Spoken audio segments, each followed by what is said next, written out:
Assalamualaikum warahmatullahi wabarakatuh. Halo sahabat inovasi, jumpa bersama saya Ika Oktavianti dari Badan Penelitian dan Pengembangan Daerah Provinsi Sumatera Selatan dalam acara One Day One Innovation. Satu hari, satu inovasi, tiada hari tanpa inovasi. Sahabat inovasi, saat ini inovasi menjadi sebuah keharusan. Dunia terus berubah, sehingga kita harus lebih adaptif dan inovatif. Untuk menginspirasi, kami hadir dengan para inovator hebat dengan inovasi-inovasinya dalam acara One Day One Innovation. Sahabat inovasi, saat ini kita sedang berada di sekolah SMA N Sumatera Selatan di Palembang dan telah hadir bersama kita di sini dua siswa inovatif, yaitu Ahmad Eka Revaldi, ya Mas Reval ya, dan Raden Triyoga Widya CL, benar ya Mas Raden ya. Hari ini kita akan membahas sebuah inovasi yang diberi judul Penggalakan Kembali Program Pembuatan Pupuk Kompos berbahan dasar limbah organik atau PROPOS ya di SMAN Sumatera Selatan. Nah, boleh diceritakan dulu nggak nih latar belakang apa yang mendasari adanya penggalakan kembali program pembuatan pupuk kompos ini? Silakan, siapa dulu nih? Oh ya, oke Mas Raden, silakan. Baik, terima kasih atas pertanyaannya dan kesempatannya. Berdasarkan literatur yang kami dapati bahwa penggunaan pupuk anorganik sangat tinggi dibandingkan pupuk organik di Indonesia. Yang mana pupuk anorganik itu berbahaya untuk keseimbangan tanah jika digunakan terlalu berlebihan. Kemudian ada faktor-faktor yang mendukung yang kami dapati di sekolah kami, mulai dari sekolah kami itu mempunyai fasilitas pembuatan pupuk kompos dan mesinnya. Dan fasilitas tersebut sudah ada pada tahun 2017, lalu stop di tahun 2019 dikarenakan oleh COVID-19.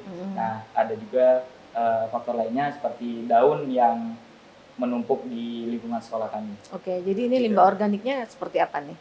Tidak, limbah organik yang dimaksud adalah di SMA Negeri Sumatera Selatan itu kan terdapat kantin dan kantin itu menyediakan makanan pokok bagi semua warga SMA Negeri Sumatera Selatan. Akan tetapi kantin tersebut tidak dapat memperhitungkan secara jelas seberapa besar porsi yang dibutuhkan oleh warga SMA Negeri Sumatera Selatan. Oleh karena itu banyak dari terkadang banyak dari sisa nasi tersebut terbuang sia-sia.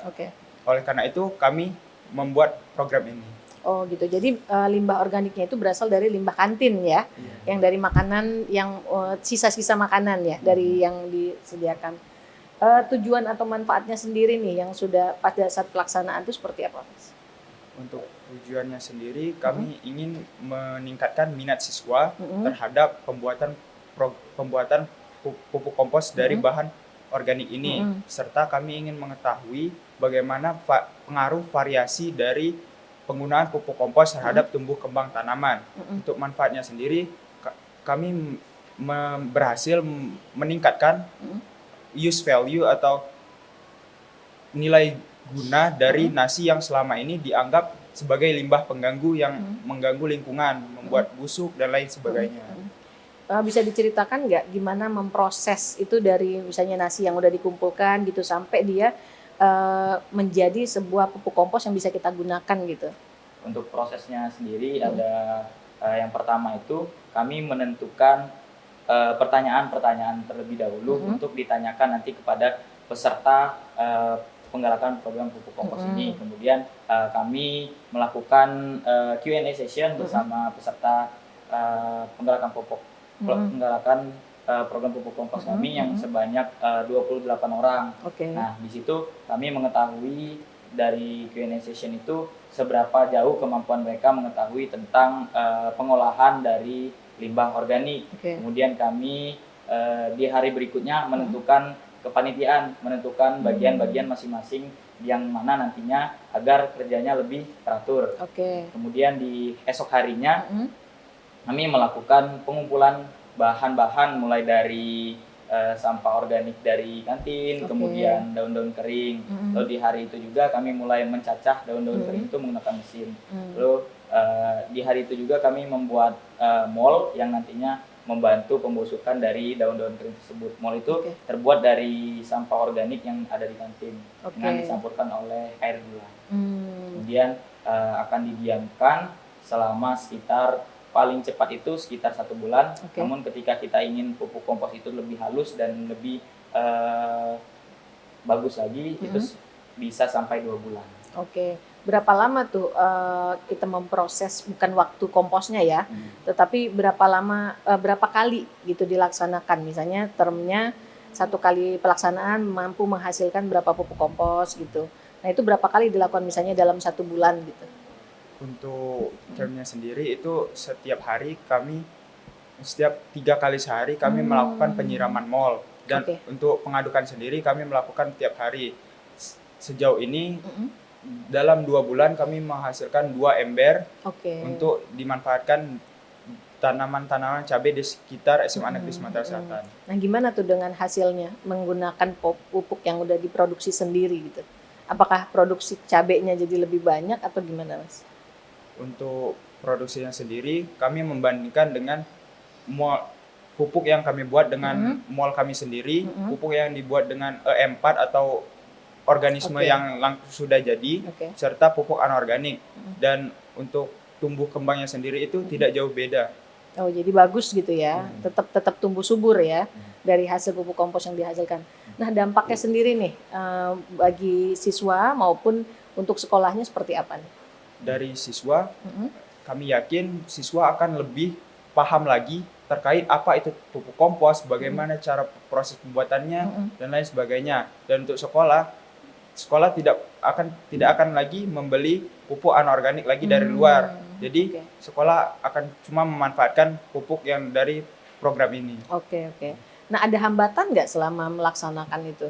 Nah untuk hambatannya sendiri itu yang kami dapati pertama waktu, karena yang kami alami itu di SMA Negeri Sumatera Selatan ini banyak sekali kegiatan, dan biasanya itu kami lakukan di sore hari, dan di mana terkadang kami melewatinya karena ada beberapa agenda. Kemudian untuk hambatannya yang lain itu mungkin ketika pembusukan. Nah di pembusukan itu posisi pupuknya harus tertutup rapat namun diberi bolongan, tapi terkadang dari bolongan yang kami berikan itu masuk lalat. Nah di situ munculnya kadang hama-hama yang menghambat.